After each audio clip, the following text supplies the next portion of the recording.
துஆ, பிரார்த்தனை. அதாவது பிரச்சனை இல்லாமல் யாரும் இருக்க முடியாது. அல்லாஹ்வுடைய தூதருக்கு நிறைய பிரச்சனை வந்திருக்கிறது, சஹாபாக்களுக்கு நிறைய பிரச்சனை வந்திருக்கிறது. பிரச்சனை லைஃப்ல வரும். எனக்கு பிரச்சனை இல்லைன்னு சொன்னா போய் சொல்றான். பிரச்சனை வரும்.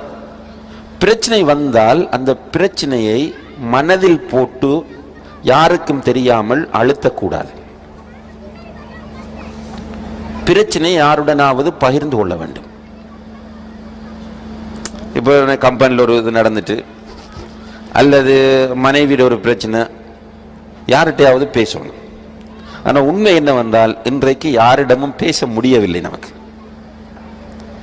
மனைவியை கூட்டிட்டு வந்துட்டோம், இங்கே வச்சுட்டு இருக்கிறோம், பிரச்சனை. வீட்டில் அங்கே பெற்றோர்கிட்ட இதை ஷேர் பண்ணுறதுக்கு சங்கடமாக இருக்கிறது. அல்லது மனைவி ஊரில் இருக்கிறாங்க, நீங்கள் இங்கே இருக்கிறீங்க, அங்கே ஒரு பிரச்சனை, மனைவிக்கு யார்கிட்டையும் ஷேர் பண்ண முடியல. யார்கிட்டையாவது போய் ஷேர் பண்ணினால் என்ன நடக்குதுன்னு அன்றைக்கு. இப்போ நான் போய் என்னுடைய மனசில் உள்ள ஒரு பிரச்சனையை ஷேக்கிட்ட இப்படி யார்கிட்டையும் சொல்லிடாதீங்கன்னு ஒரு ஆறுதலுக்கு அவங்கள்ட்ட சொல்கிறேன். என்னொன்னே அவர் அப்படியே வாங்கிட்டு அவர்கிட்ட சொல்லுவார், இது முபாரக் மத் என்ற பிரச்சனை அமானிதம், யார்கிட்டையும் சொல்லிடாதீங்க, உங்கள்கிட்ட மட்டும் சொல்கிறேன். அவர் இன்னும் ஒரு ஆள்கிட்ட போய் சொல்லுவார், அமானிதமாக சொல்கிறேன், யார்கிட்டையும் சொல்லிடாதீங்க. எனக்கு எல்லாரும் ஃபோன் போட்டு கேட்பாங்க, முதல்ல இப்படி ஒரு பிரச்சனை, நான் யார்கிட்டையுமே சொல்லலையே.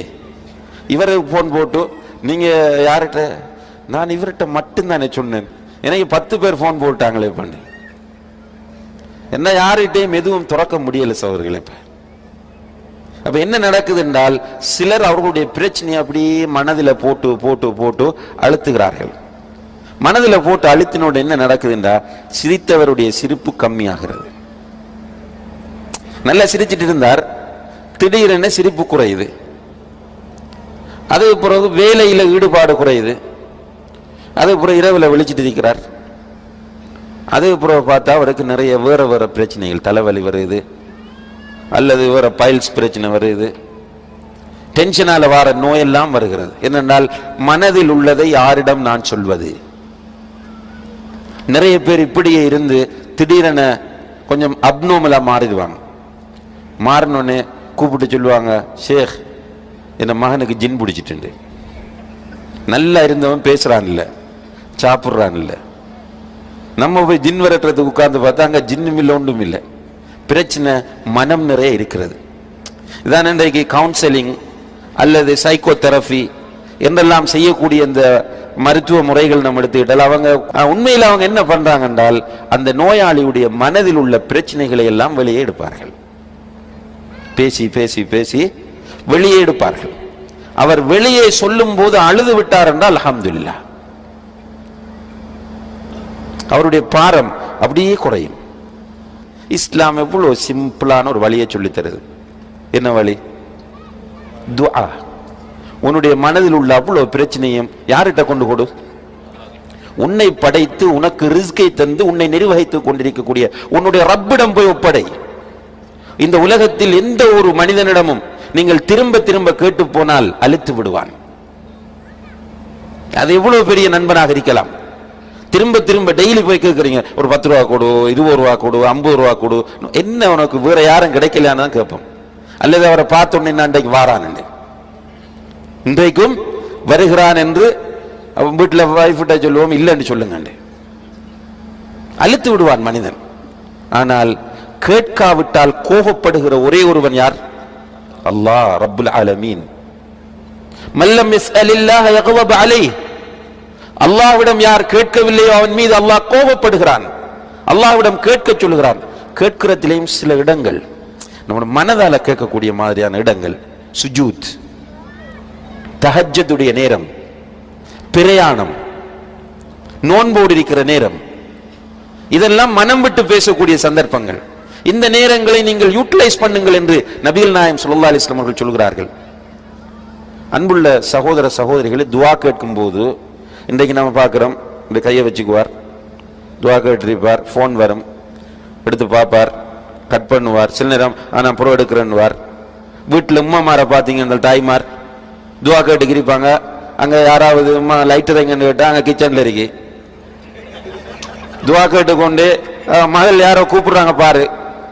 அதாவது துவாவை எப்படி கேட்கிறாங்கன்னா சும்மா இருந்துட்டு வாய் கேட்குது துவா. இந்த துவா செல்லாது. துஆ அங்கீகரிக்கப்பட வேண்டும் என்றால் ரசூல் ஸல்லல்லாஹு அலைஹி வஸல்லம் அவர்கள் சொல்லுகிறார்கள், இன்னல்லாஹ லா யக்பலு துஆ மின் கல்பின் காஃபிலின் லாஹின். கேர்லெஸ்ஸாக மனதை அங்குமிங்கும் அலைய விட்டு கொண்டு கேட்கிற துஆவை அல்லாஹ் ஏற்றுக்கொள்ள மாட்டான். அப்ப என்ன சொல்றாங்க ரசூலுல்லாஹி அலைஹி வஸல்லம்? உன்னுடைய மனதை ஒரு நிலைப்படுத்தி அல்லாஹ்விடம் கேள். இதுதான் கவுன்சிலிங். படித்தவங்களுக்கு தெரியும், கவுன்சிலிங் படித்தவங்களுக்கு தெரியும். கவுன்சிலிங் என்றால் மனதை ஒருநிலைப்படுத்துதல். மனதை ஒருநிலைப்படுத்தினால் உனக்கு மகிழ்ச்சி வரும் என்று இன்றைக்கு விஞ்ஞானிகள் சொல்கிறார்கள். ரசூலுல்லாஹி அலைஹி வஸல்லம் என்ன சொல்றாங்க? நீ உன்னுடைய மனதை ஒருநிலைப்படுத்தி பிரார்த்தனை செய். இரண்டாவது சொல்றாங்க, பிரார்த்திக்கும் போது கிடைக்குமோ கிடைக்காதோ என்று நினைத்து கேட்காதே. யா அல்லாஹ் நீ விரும்பினால் கொடு என்று கேட்காதே. உறுதியாக கேள். அல்லாஹ் உன்னுடைய ரப், நீ அல்லாஹ்வுடைய அடிமை. இந்த உலகத்தில் வேறு யாருக்கும் நீ அடிமை கிடையாது. அல்லாஹ் தஆலா அவனுடைய கை நிறைந்து போயிருக்கிறது. செலவு செய்வது அல்லாஹ்வுடைய கையில் இருந்து எதையுமே குறைக்காது. வானங்கள் பூமியில் உள்ள அனைத்தும் அல்லாஹ்வுக்கு தான் சொந்தம். பெட்ரோல் அல்லாஹ்வுக்கு தான் சொந்தம், தங்கம் அல்லாஹ்வுக்கு தான் சொந்தம், காசு பணம் அல்லாஹ்வுக்கு தான் சொந்தம். எனவே அப்படியான அல்லாஹ்விடத்தில் நீ கேட்கும் போது உறுதியாக கேள். யா அல்லாஹ் எனக்கு கொடு.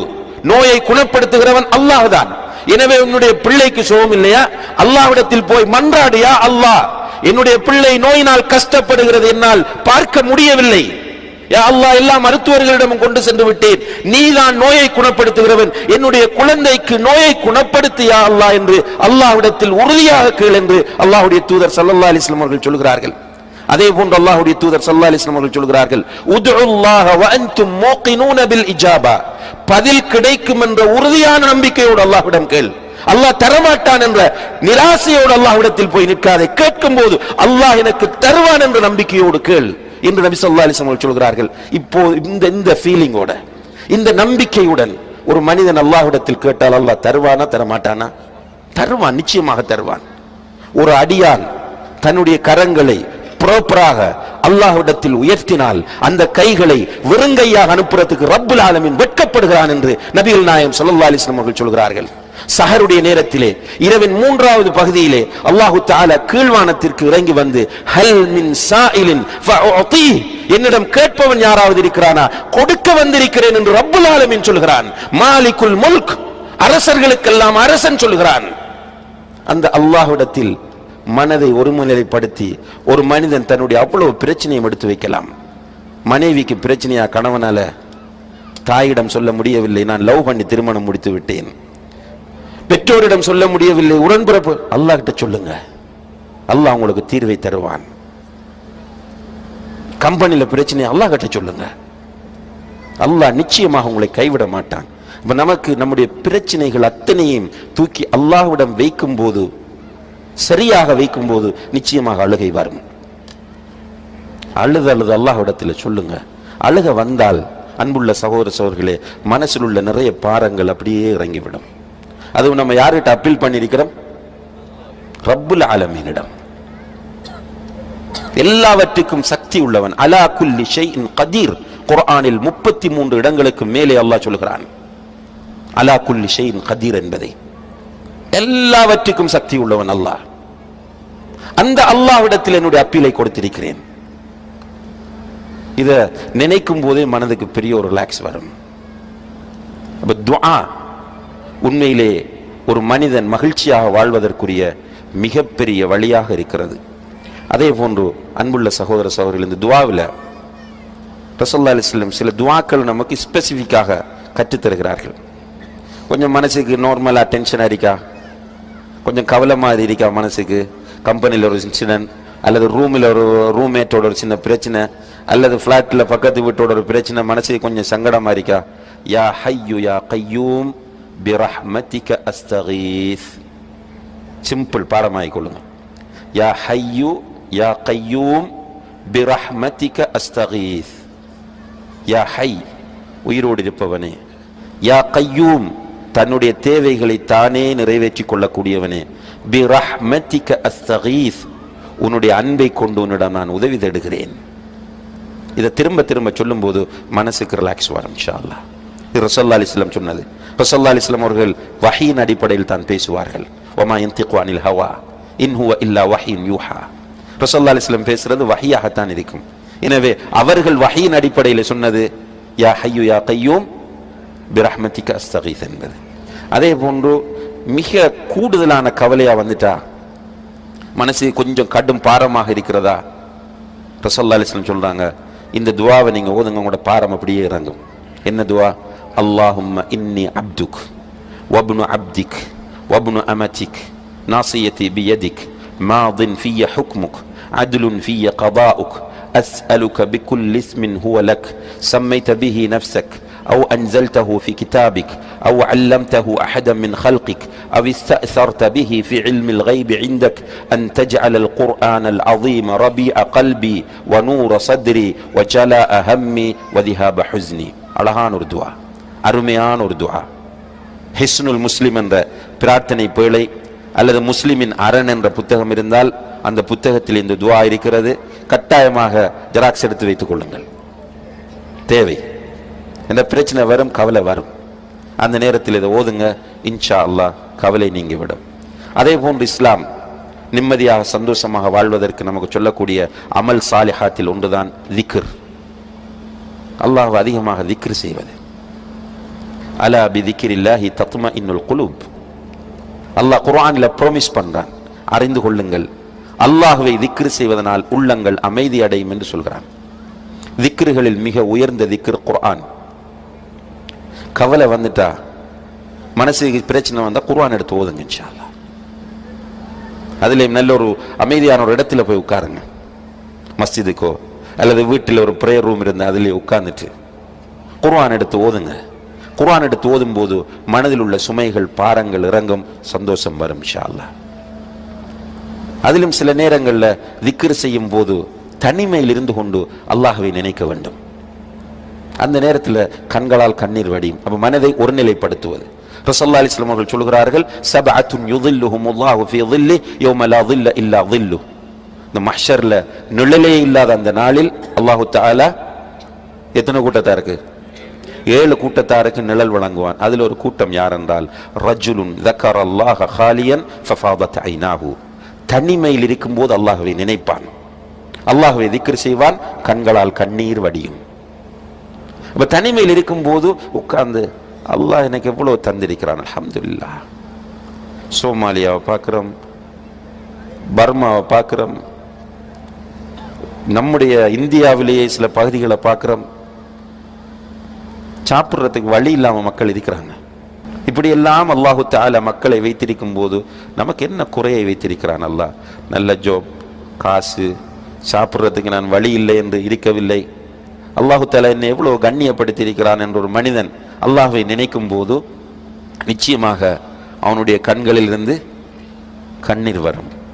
இந்த அல்லாஹ்வுக்கு நான் மாறு செய்கிறேனே, எவ்வளவு என்னை கண்ணியப்படுத்தி அல்லாஹ்வுக்கு நான் மாறு செய்கிறேனே என்று நினைக்கும் போது கண்களால் கண்ணீர் வரும்.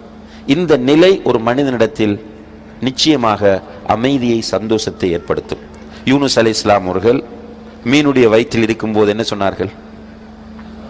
லா இலாஹ இல்லா அன்த சுப்ஹானக இன்னி குன்து மினல் ஸாலிமீன். எனவே திக்ர் என்பது நிச்சயமாக ஒரு மனிதனுடைய வாழ்க்கையில் சந்தோஷத்தை, மகிழ்ச்சியை தரக்கூடிய ஒரு சாலிஹான அமலாக இருக்கிறது. இப்படி இஸ்லாம் மகிழ்ச்சியாக சந்தோஷமாக இருப்பதற்கு நமக்கு பிரதானமான 2 வழிகளை சொல்லித் தருகிறது.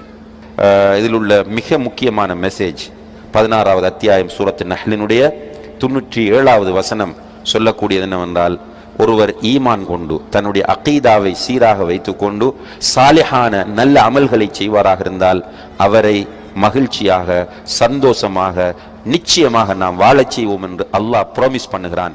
எனவே யாராவது யதார்த்தமான நிரந்தரமான நிம்மதியை, மகிழ்ச்சியை வாழ்க்கையில் எதிர்பார்ப்பராக இருந்தால் அவர் பணத்திடத்தில் போக வேண்டாம், பதவிகளிடத்தில் போக வேண்டாம், அவர் வெறுமனே போதை வஸ்துக்கள் அல்லது ஜாஹிலியத்திடம் போக வேண்டாம். அவர் செய்ய வேண்டியது 2 தன்னுடைய அகீதாவை சீர் செய்யட்டும், சாலிஹான